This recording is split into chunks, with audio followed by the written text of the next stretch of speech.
Welcome to everyone. Thank you for coming to this two-day or two-part webinar. This first session is going to run from 12 to 2. I'm not going to repeat the agenda. You can see it from online, but we're going to keep very much to time. So a couple of housekeeping notes. First of all, this is being recorded. So we just want to make you aware of that, and it will be made available on the HDSR site. We would very much appreciate questions. Because we don't have time to go through answering questions live. You could do a live chat instead of a live Q&A, I'm sorry. If you go down to the bottom of your screen, you'll see the Q&A. You could put questions in that Q&A, and the presenter will respond after he or she has finished talking. So without further ado, I'm going to turn it over to Xiao-Li Meng, who is the editor-in-chief of HDSR and kind of whose brainchild this entire thing is, this entire Harvard Data Science Review enterprise is due to. So Xiao-Li, please take it away. Thank you, Julia, and thanks for everyone for coming. And Harvard Data Science Review was created 5 years ago with the mission and aspiration to feature everything data science and data science for everyone. So the project of democratizing data is just a perfect fit. And as all of you probably know, that to put together such a project, it takes really more than a village. And I really want to express my sincere thanks to the 3 co-editors, Julia, Nancy, and Adi. And we will also have a printed version and with this beautiful, beautiful cover. And so this whole democratizing data project to me is really a case if what I call the data science itself is really an ecosystem.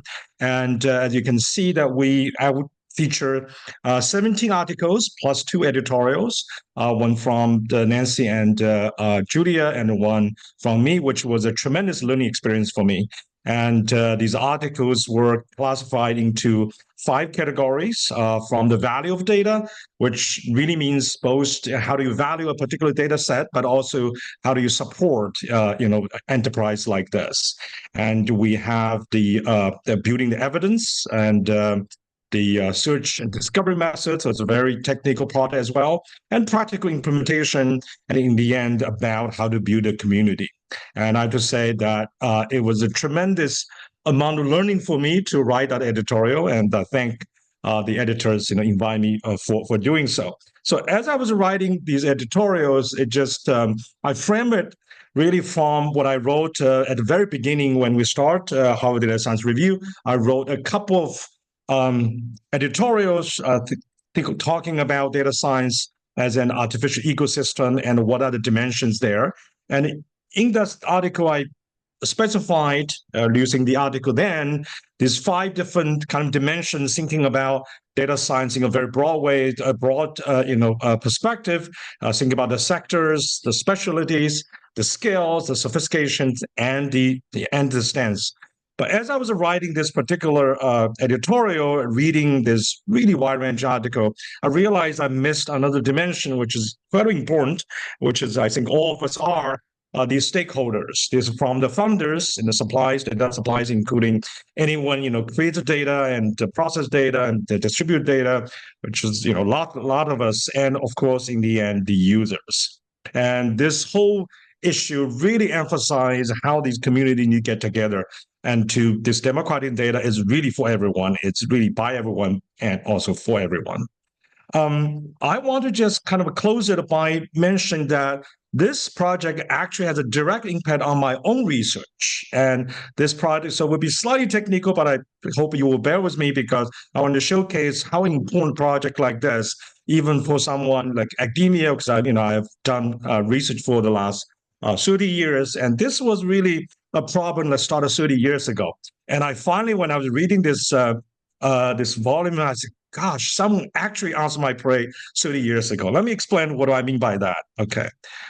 Exactly 30 years ago, I published an article in Statistical Science, 1994, has this title, has the word uncongenial in it. Okay. And I'm a pretty congenial guy, probably can tell. It's uncongenial means something else. Uncongenial basically means that there is this discrepancy between what the federal agency, for example, when they create data, they're choosing particular methods, but the users may choose something else, right? And this turned out to be a real big problem because this whole idea of imputation was really trying to deal with missing data. For anyone who has created any public use data file, I always tell my students, if you ever see a complete data, you know it's not entirely genuine. There got to be missing data somewhere. Somebody is trying to fix them. And the whole idea of multiple imputation is to impute these missing ones multiple times. It's very much like simulations. You don't do once. By doing multiple times, you have opportunity to, for example, take into account the uncertainty due to you don't have enough data, right? So you have the separation of data imputer. Think about, for example, U.S. Census Bureau and data users, which is many, many of us, right? And we don't necessarily talk to each other. I mean, that's a problem. That's this volume really emphasized the need from the Evidence Act itself, mandate the federal agency should talk to the users of their data. I think that's really a great thing, because the uncongenial problem I'm talking about here really occur because we don't talk to each other.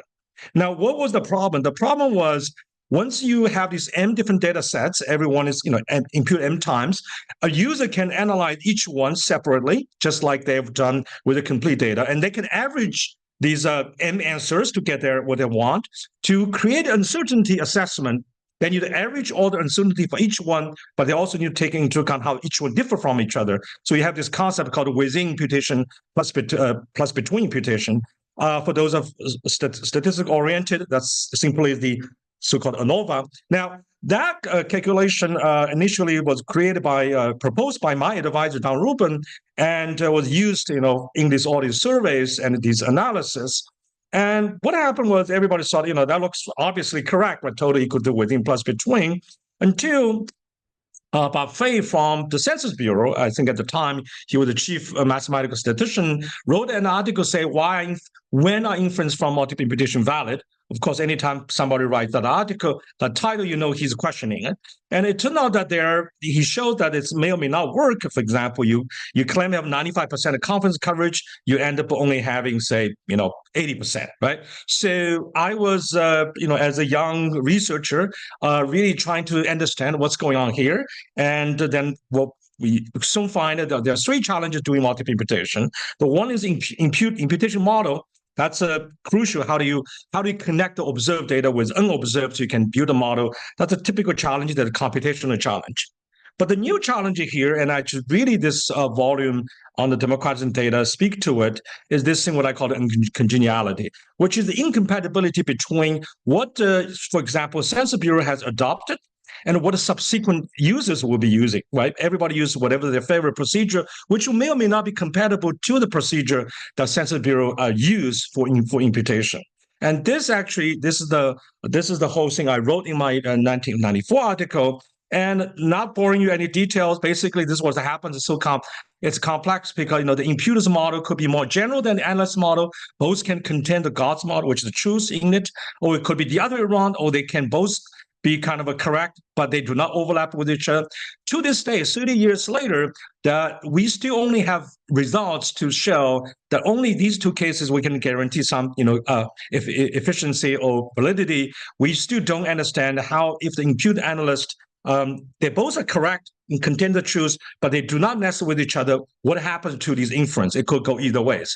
The reason when I mention all these things is that what I realized at the time, that in order to reducing this uncongeniality, it really requires a good understanding by the data curators or imputers of the kinds of models and methods that will be applied to their data, and to know how much subset variable are most frequently analyzed, right? Typically, when a user uses data, they don't analyze everything. They take a few variables they're interesting. So when you do imputation, you need some knowledge, because imputation cannot fix every problem. They need to make assumption, make compromise. But in order to do that, you need the knowledge. You need to know who are going to use your data, what kind of model they'll be using, which variables are more frequent. We only have some guesses. So at the time, I asked the question, who collects such data, right?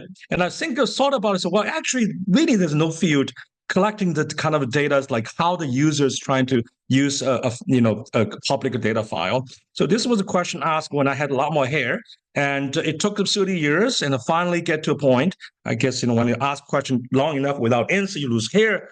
that I think now I know the answer. Democratic Data Project itself is going to collect these data literally, right? So I was truly excited about this, this whole volume. Now let me wrap up by saying I want to thank you all, and thank you for attending. But I also want to thank all these authors as well, all the reviewers. There's lots of reviews behind the scene, and for the audience, you will hear from all authors today and tomorrow. And of course, that there are also two unsung hero behind the scene. Amara from my editorial office did a really heroic work to help to process this, as well as Rebecca, who the managing director. And without the two of which, that Julia and I, well, certainly I will lose all my hair without their help. Julia keep her hair. Now I also want to say that we are celebrating the 5-year anniversary of HDSR, and we will have another event, and this issue will be featured again. There'll be 1 hour feature in this on the June 13th, and you're all welcome. It's open to everyone, and we'll have AIs, data science, and part of it will be this special volume. So thank you all, and thank you, Julia, Nancy, and Adi, for your tremendous work. Thank you, Xiao-Li. That was fantastic as always.